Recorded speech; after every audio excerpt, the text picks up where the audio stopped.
Welcome to BCI best of cricket India IPL 2020। आज बात करेंगे पिछले 3 मैचेस की, जिस तरह से ये मैचेस हुए हैं। सबसे पहला दिल्ली वर्सेस सनराइजर्स हैदराबाद, और यहाँ भी श्रेयस अय्यर ने टॉस जीतकर हैदराबाद को पहले बैटिंग करने के लिए कहा। मोटी बात, जिस तरह से हैदराबाद ने रन बनाए, उसके बाद दिल्ली के जो 4 टॉप बैट्समैन थे, इन्होंने जिस तरह से कंट्रीब्यूट किया, मुझे नहीं लगता कोई भी टीम ऐसे एफर्ट से जीत सकती है। काफ़ी निराशाजनक प्रदर्शन चारों बैट्समैनों का।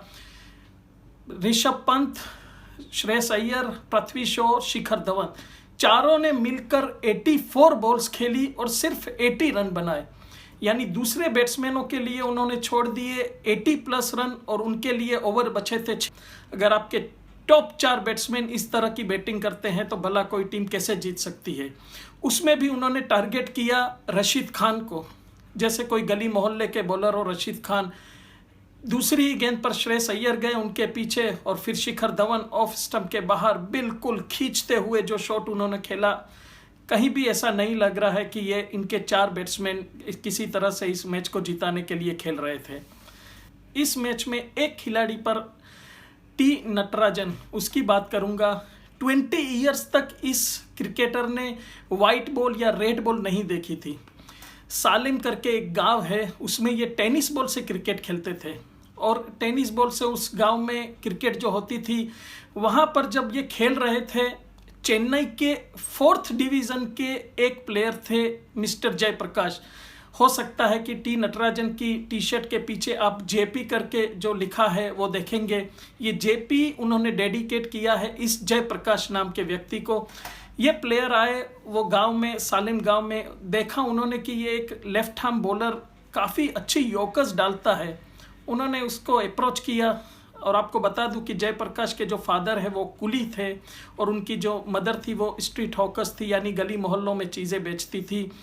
उन्होंने टी नटराजन के पास गए और उन्होंने, जयप्रकाश ने उनसे कहा कि आप ऊंचे लेवल की क्रिकेट खेल सकते हैं। कुछ भी समझ में नहीं आया नटराजन को। काफ़ी गरीब परिवार के ये खिलाड़ी, क्या है हाई लेवल की क्रिकेट, उन्होंने तो कभी वाइट बॉल या रेड बॉल तक नहीं देखी थी। उन्होंने कहा कि ये जो मैं टेनिस क्रिकेट खेल रहा हूँ वो भी मेरे घर वालों को, मेरे पेरेंट्स को यानी माता पिता को नहीं मालूम है, तो हाई लेवल की क्रिकेट की तो बात ही दूर है। लेकिन कहा जाता है कि अगर किसी का कोई हाथ पकड़ लेता है तो फिर उसकी पूरी ज़िंदगी बदल देता है। जयप्रकाश उनके माता पिता के पास गए और उन्होंने कहा कि आपके बेटे की पूरी जिम्मेदारी मैं लेता हूँ, इसके रहने की, इसके खाने पीने की पूरी जिम्मेदारी मैं लूँगा, आप इन्हें आगे खेलने के लिए भेजिए। उनके पेरेंट्स रेडी हो गए, जयप्रकाश लेके गए नटराजन को। उन्होंने वहाँ पर उन्हें वाइट बॉल और रेड बॉल से बॉलिंग करते हुए देखा, वहीं गति से वो यॉर्कर्स डालते थे। उन्हें फिर कटर्स बॉल्स भी सिखाई। इस तरह से फिर TNPL जो तमिलनाडु प्रीमियर लीग है, वहाँ पर सिलेक्शन हुआ टी नटराजन का, और वहाँ भी काफ़ी अच्छी परफॉर्मेंस दी उन्होंने। उसके बाद ये फ्रेंचाइजीज में उनके पास ऑफर्स आने लगे, और आखिर में सनराइजर्स हैदराबाद के साथ उनका कॉन्ट्रैक्ट हुआ और सनराइजर्स हैदराबाद ने उन्हें खरीदा। इंडिया के मुस्तफिजुर कहे जा रहे हैं अभी से टी नटराजन, और देखना होगा इस पूरे IPL में किस तरह का परफॉर्म करते हैं टी नटराजन। काफ़ी उम्मीदें हैं इस प्लेयर से, टी नटराजन से। एक गरीब परिवार से आया हुआ ये खिलाड़ी कहां तक पहुंच गया है और आगे कितना लंबा सफ़र तय करता है। दूसरा मैच राजस्थान वर्सेस KKR, और यहाँ भी राजस्थान के कप्तान स्टीव स्मिथ ने टॉस जीतकर कहा कि आप बैटिंग करिए। कोलकाता का जो स्कोर था 175, उसके प्रेशर में पहली बार देखा कि स्टीव स्मिथ ने इस तरह की बैटिंग की है। स्टीव स्मिथ शॉट खेल रहे थे जो पैट कमिंस की बॉल पर बिल्कुल उनके बैट पर नहीं आ रही थी, और स्मिथ बिल्कुल समझ नहीं पा रहे थे, और सबको ताज्जुब कर दिया स्मिथ ने। जिस तरह से स्मिथ बैटिंग करते हैं, पिछले 2 मैचेस में उन्हें इस तरह की बैटिंग करते हुए नहीं देखा था, और आखिर में उन्होंने अपना विकेट गंवा दिया। और इसके बाद संजू सैमसन, किसी भी बैट्समैन ने वहाँ पर टिक कर खेलने की कोशिश नहीं की। एक खिलाड़ी राजस्थान का, काफ़ी निराशाजनक प्रदर्शन इस खिलाड़ी का, रॉबिन उथप्पा।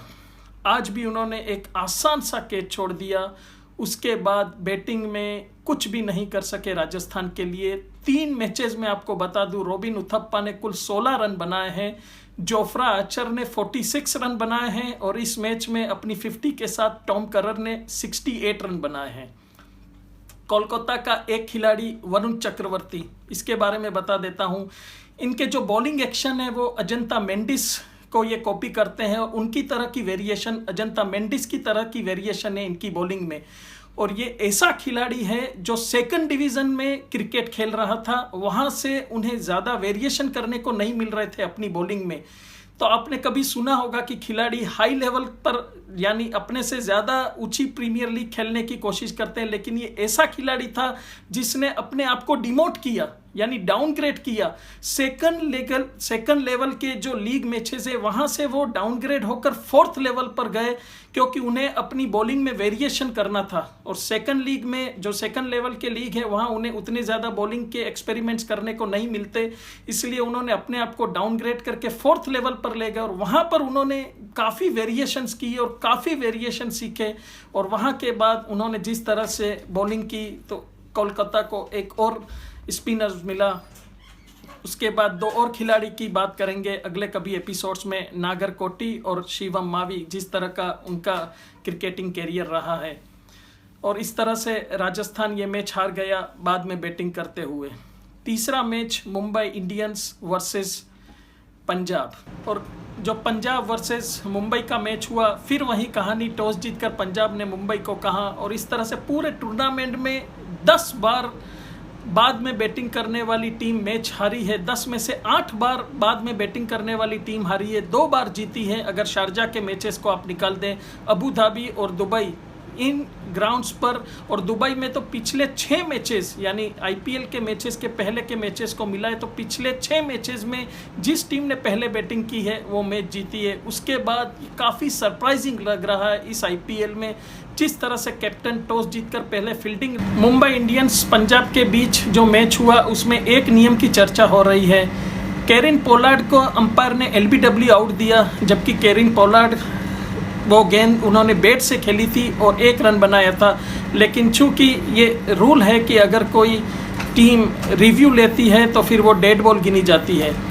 ये नियम अगर कोई फाइनल मैच हो और कोई बैट्समैन खेल रहा हो, लास्ट गेंद पर वो अगर 1 रन बना लेता है बैट से, अंपायर उन्हें एलबीडब्ल्यू आउट दे देते हैं, तो फिर क्या होगा उस मैच में।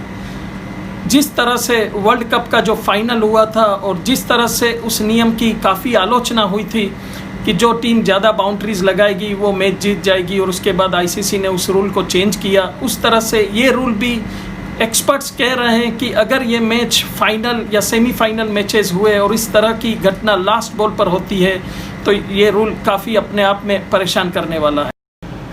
देखते हैं नेक्स्ट मैच में सीएसके वर्सेस सनराइजर्स हैदराबाद के बीच जो मैच होने वाला है किस तरह का फॉर्मेशन रहेगा। सीएसके का कहा जा रहा है कि राइडू और डेविन ब्रावो दोनों की वापसी हो चुकी है। काफ़ी इंटरेस्टिंग होगा किस तरह का फॉर्मेशन रहेगा सीएसके का सनराइजर्स हैदराबाद के खिलाफ। उस मैच की अपडेट मैच के बाद देंगे। अगर चैनल पसंद आया हो तो सब्सक्राइब कर दीजिए और लाइक शेयर का बटन भी प्रेस कर दीजिए ताकि आपको आने वाले मैचेस की अपडेट्स मिलती रहे। तब तक के लिए stay safe, stay healthy. Thank you very much.